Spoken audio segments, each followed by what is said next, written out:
Mga kababayan, talagang nagsusungit ang panahon at alam naman nyo ang bagyo, ang kakambal niyan ay brown out.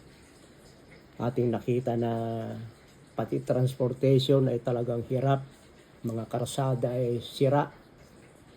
Talagang napakahirap ng buhay at mas mahirap kapag tayo ay nadidiliman sa gabi. Kaya tayo ay magdidimo kung paano magkakaroon ng ilaw kapag brown out na ang gamit lamang ay mantika. 1.5, mahigit lang isang 115 lang yan.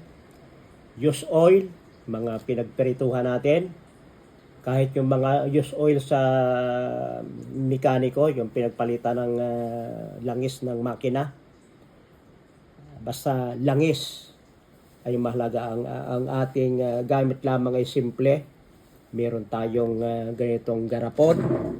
Depende kung anong laki. Kung gusto nyo ay malaki. Kung gusto nyo ay mas malapad dito o mas malaki yung lingas na i-adjust. Ito yung aming i-demo. Maliit lamang ang lingas.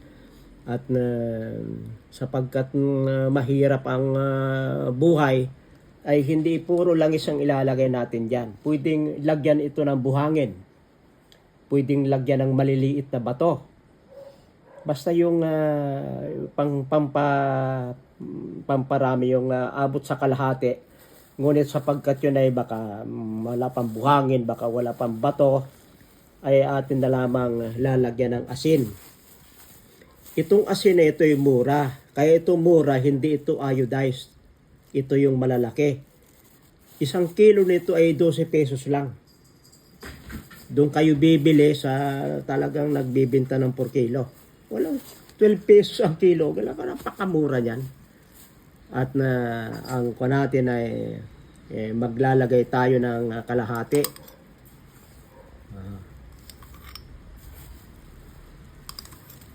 Yan. Lalagay tayo ng kalahati. Kahit lampas sa kalahati. At ito yung langis na 5 years na ay ating isasalin. Dahan at hanggang i-absorb. Yan o.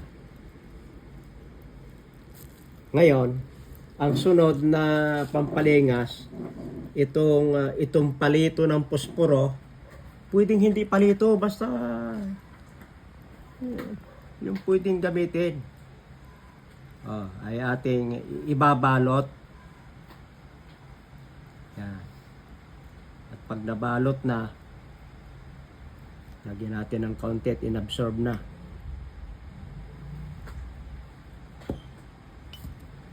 Makakapanghingi lamang tayo niya sa mga karinderya.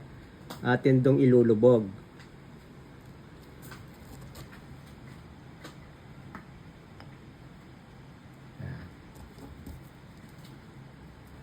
At pagkatapos, ating sisindihan. Ito, mapakahalaga nito pag tayo ay pagkababagyo, burnout, lighter.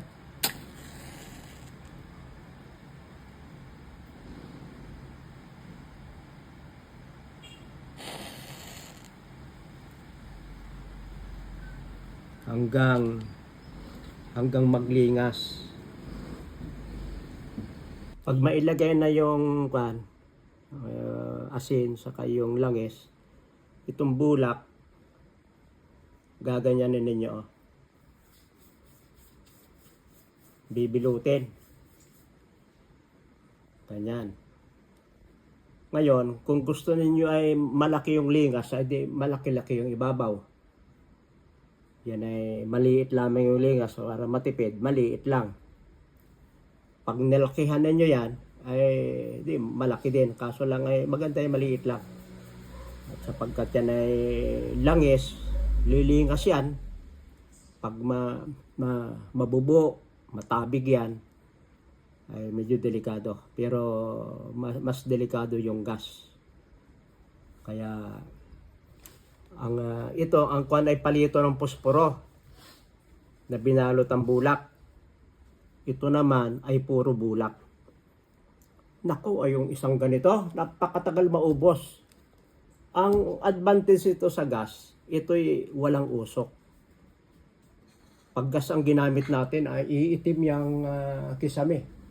Sapagkat didikit yung usok doon.